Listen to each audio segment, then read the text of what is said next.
il-miliet it-tajjeb. Għadna kif smajna l-Vanġelu. Il-kelma Vanġelu kif nafu tfisser aħbar tajba. U fil-Vanġelu tal-lum smajna il-kelma Vanġelu, ewangelizzo. L-anġlu lir-rajja għallhom ġejt inwasslilkom aħbar tajba. Ġejt nevanġelizzakom. Ġejt natikom aħbar ta' ferħ.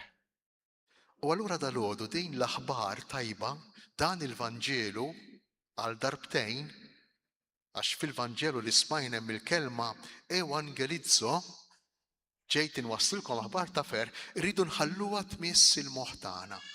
Irridu nħalluha tmiss il-qalb tagħna. Hekk illum jiena naħseb li għandna dritt, jekk mhux dmir, li noħorġu minn hawn ftit iktar kuntenti milli dħalna biex ngħixu tassew il-miliet. Għandna bżonn inkunu ferħanejn jew le. Ejja nagħmlu din il-mistoqsija. Jien il-ferħ tiegħi fiex insibu, jekk insibu.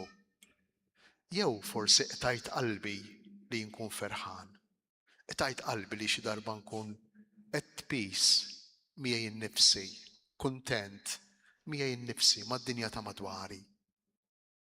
Hija possibilità jew inkella hija utopija, hija xi ħaġa li ma nistgħux nilħqu.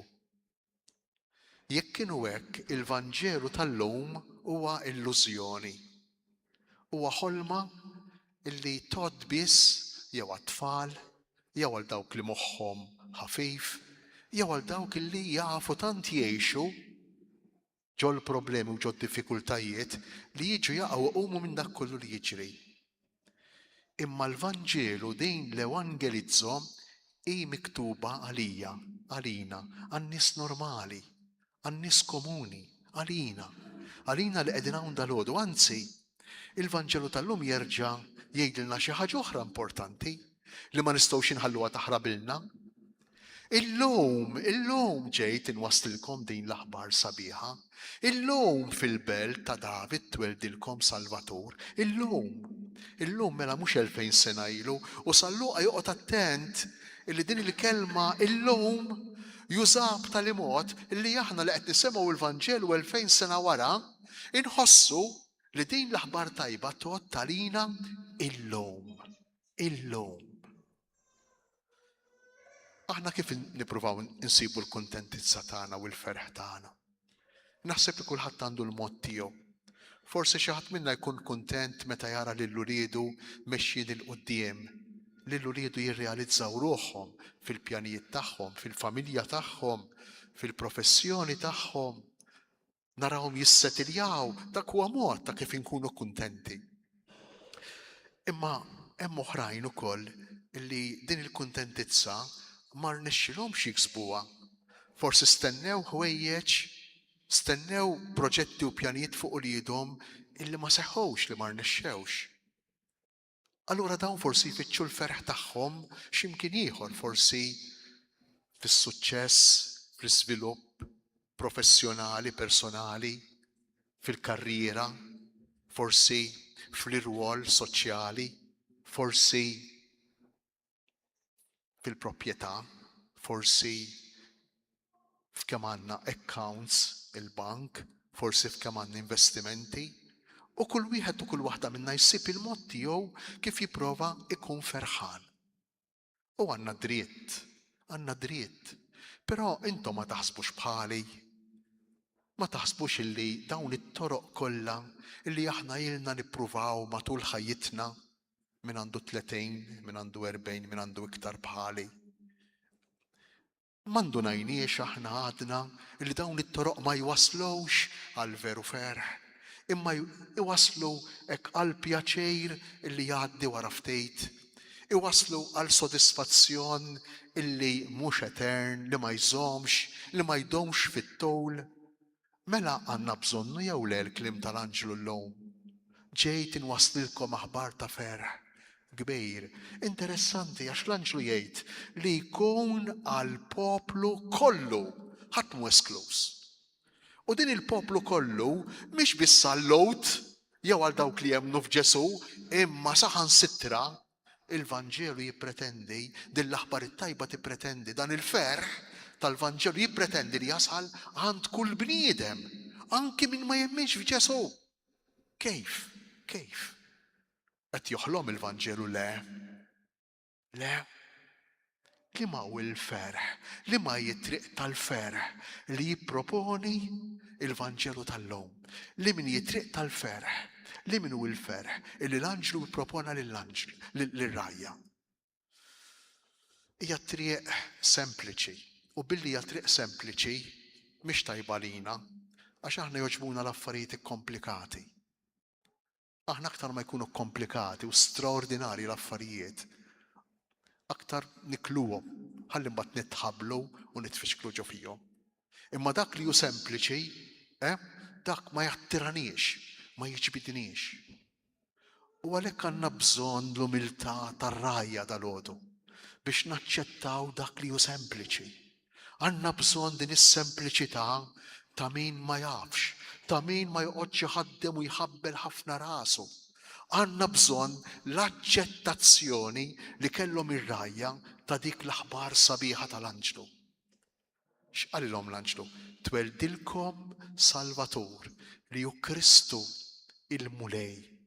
Fi kliem ieħor, fi kliem iktar sempliċi, l-Anġlu qalilhom Alla li jista' kollox, Alla li mbierek, Alla li ħalaq id-dinja u kull ma fija, Alla sar wieħed bħalkom, sar wieħed minkom. Alla il-fraġilità tal-bniedem, il-mart tal-bniedem, id-dwejja, il-preokkupazzjoni tal-bniedem, mhux talli ma beditux mill-bniedem, imma talli propju Alla jżewweġ din il-fraġilità. Alla daħal f'din il-fraġilità. Alla daħal f'din id-djufija. Alla din id-djufija għamilha tiegħu. Alla din id-djufija iżżewwiġha u saret parti minnu u hu sar parti minna. X'ferħem f'dan kollu? X'ferħem b'daqshekk? Ejja nibdew nifhmu ftit x'hemm wara dan kollu.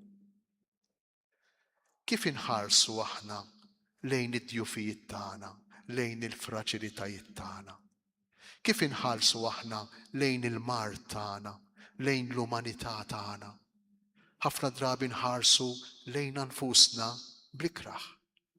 Ħafna drabi nsibuha bitqila biex naċċettaw id-djufijiet tal-persuna tagħna, id-djufijiet tal-familja tagħna, id-djufijiet tar-relazzjonijiet ta' bejnietna. U nħossuhom bħala falliment tal-ħajja. U nkabru u nżidu l-inkwiet tagħna, u nżidu l-istress u t-toqol tal-ħajja tagħna ma' dak li diġà jkollna. Illum l-Anġlu qiegħed jgħidilna illi dak li hu kollox, dak li jista' kollox, dak sar bniedem fraġli dgħajjef bħalna. Dak mhux qed jiddejjaq bid-djufijiet tal-bniedem, mhux qed jiddejjaq bil-mart tal-bniedem, mhux qed jiddejjaq bl-inkwiet, bl-istress li jkollu l-bniedem, anzi ħadu kollu fuqu. Ħadu kollu fuqu.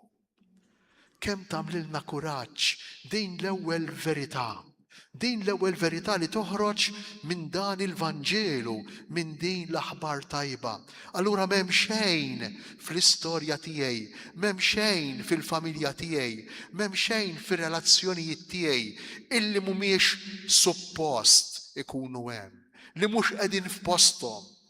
M'hemm xejn għaliex Alla l-imbierek ħaddan, twaħħad ma' dan kollu, twaħħad mal-umanità tiegħi, twaħħad mal-fraġilità tiegħi. U jkompli l-Anġlu. Dan is-Salvatur u Kristu il-Mulej.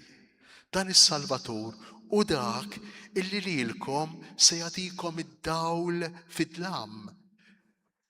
Aħna ċċelebrajna fil-lejl li għadda, propju matul il-lejl, f'nofs il-lejl, dan id-dawl li jiġi mis-sema, it-twelid ta' Ġesu, kif jgħid b'mod sabiħ ħafna l-ktieb tal-Erf, meta d-dlam kien igeżwer il-ħwejjeġ kollha tad-dinja, deret il-kelma f'nofs ta' lejl, der id-dawl f'nofs il-lejl, biex jurina l-pass li jmiss, biex jurina l-pass li jmiss.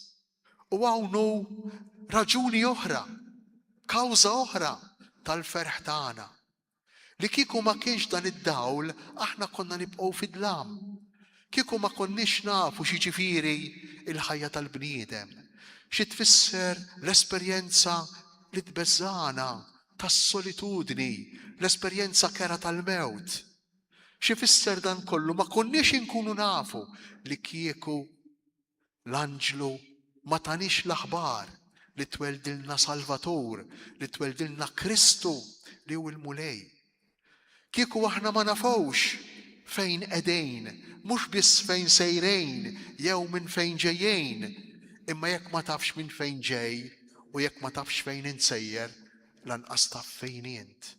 Mingħajr bearings, mingħajr l-ebda tejp ta' triq jew ta' mappa li tista' tiggwidak. U dan hu id-dawl li jiġi f'dan il-lejl. Dan hu id-dawl, dan hu s-sens li jagħtina Ġesu permezz tat-twelid tiegħu saħansitra jagħti sinifikat mhux biss lill-mart, mhux biss lis-solitudni, mhux biss lid-dwejjaq, imma wkoll lill-mewt li fl-aħħar mill-aħħar l-inkwiet u d-batijiet mhumiex kollha kemm huma għajr l-antikamera, il-kamra ta' qabel il-mewt. Il-mewt m'għandix l-aħħar kelma. Alla li jsir bniedem l-etern li jidħol fil-finejt, li jidħol fil-limitat, ibiddel lil dak li hu limitat, ibiddel lil dak li jispiċċa f'realtà eterna. Ibiddel lil bniedem fih innifsu. Alla jsir bniedem bħalna biex dak kollu li hu tagħna tal-bnedmin isir tiegħu. Alla jsir bniedem biex aħna nirrikonċiljaw ruħna mhux biss miegħu imma wkoll ma' nfusna u mal-oħrajn. Ejjew inkomplu din l-Ewkaristija mimlijin bil-ferħ kollha kemm aħna illi dan li għadna kif smajna mhux idea, mhux teorija, imma qiegħed iseħħ f'din il-quddiesa. Qiegħed iseħħ fl-Ewkaristija.